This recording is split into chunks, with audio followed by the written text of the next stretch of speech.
Hello friends, तो लेकर आ चुका हूँ हर बार की तरह एक तड़कता फड़कता जानदार शानदार टॉपिक। तो आज का टॉपिक होने वाला है काफ़ी इंपॉर्टेंट, क्योंकि आज का टॉपिक मैंने उठाया है क्लास 10 के एप्लीकेशन ऑफ ट्रिग्नोमेट्री से, और इस प्रॉब्लम को मैंने नाम दिया कार प्रॉब्लम।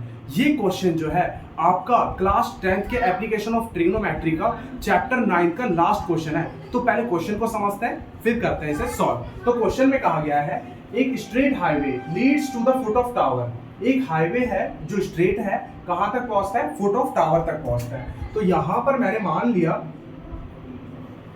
ये आपका एक टावर है और एक हाईवे जो है वो कहां तक पहुंचता है? इसके फुट तक। ये टावर है और एक हाईवे सीधा इसके फुट तक पहुंचता है। A man standing at the top of tower, एक पर्सन है या मैन है जो इसके टावर के टॉप पर खड़ा है। उसके बाद कहा गया observe a car eight an angle of depression of 30 degree. एक कार को देखता है कितने एंगल ऑफ डिप्रेशन पर? 30 degree.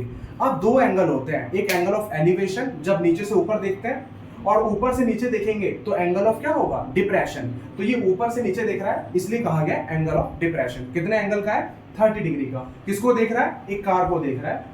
Which is approaching the foot of tower with uniform speed. और ये कार मान लीजिए यहां पर है और यहां से इसका एंगल ऑफ डिप्रेशन, तो एंगल ऑफ डिप्रेशन होगा ये 30 डिग्री।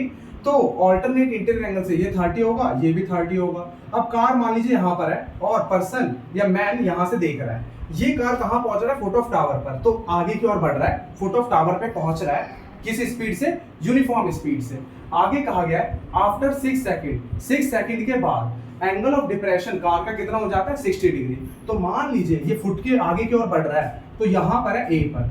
तो 6 सेकंड के बाद मैंने मान लिया कहां पहुंच गया? बी पर। ए से बी पर पहुंच गया और इस पॉइंट का एंगल ऑफ डिप्रेशन जो है वो कितना दे रखा है? 60। तो ऑल्टरनेट इंटीरियर एंगल से ये भी कितना हो जाएगा? 60। तो ये ए है, ये बी है, इसे सी मैंने मान लिया और ये डी मैंने मान लिया। तो ये सारी चीजें मैंने मान ली। आगे कहा गया है find the time taken by the car to reach the foot of tower from this point. तो इसका मतलब यहां से यहां 6 सेकंड लगता है, तो बी से सी तक कितना टाइम लगेगा ये मुझे फाइंड करना है। तो यहां पर मैंने डायग्राम बना लिया है और सारी वेरिएबल्स मैं लिख लेता हूं, क्या क्या गिवन है, क्या क्या फाइंड करना है। तो यहां पर डीसी है हाइट ऑफ टावर, तो डीसी है हाइट ऑफ टावर। उसके बाद ए से बी तक का टाइम लगता है 6 second. Time taken from A to B, A से बी तक का टाइम। उसके बाद बी से सी का टाइम फाइंड करना है, इसे टी मैंने मान लिया। तो time taken from B to C ये मुझे फाइंड करना है। और स्पीड यूनिफॉर्म है तो एक्स मैंने मान लिया। ये मैंने मान लिया स्पीड ऑफ कार, किसमें? मीटर पर सेकंड में। तो ये सारी चीजें मैंने मान ली। अब टी मुझे फाइंड करना है, एक्स मैंने स्पीड ऑफ कार मान लिया मीटर पर सेकंड में।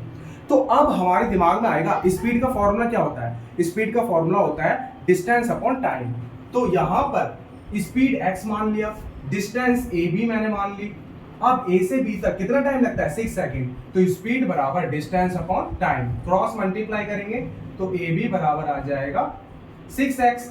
अब क्योंकि स्पीड यूनिफॉर्म है, कांस्टेंट स्पीड है, तो यहां से यहां तक भी स्पीड सेम रहेगी, बी से सी तक। तो सेम लगाएंगे, स्पीड बराबर डिस्टेंस BC, और BC पर टाइम कितना लगता है? t, यहां पर गिवन है।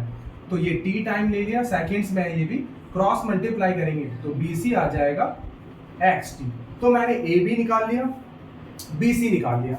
अब हम tan थीटा लगाएं, cot थीटा लगाएं, sec थीटा लगाएं या साइन थीटा लगाएं, क्या लगाएं ये पता लगता है क्वेश्चन से।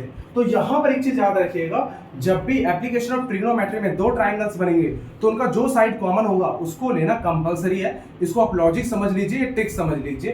तो यहां पर ये ट्राइंगल एक है 60 डिग्री वाला और 30 डिग्री वाला, परपेंडिकुलर दोनों में कॉमन है, तो लेना कंपलसरी है परपेंडिकुलर। और बेस फाइंड करना है AB BC, ये मतलब यहां से टाइम रिलेटेड है, तो परपेंडिकुलर अपॉन बेस। तो tan थीटा लगाना इजी है, कॉट भी लगा सकते हैं।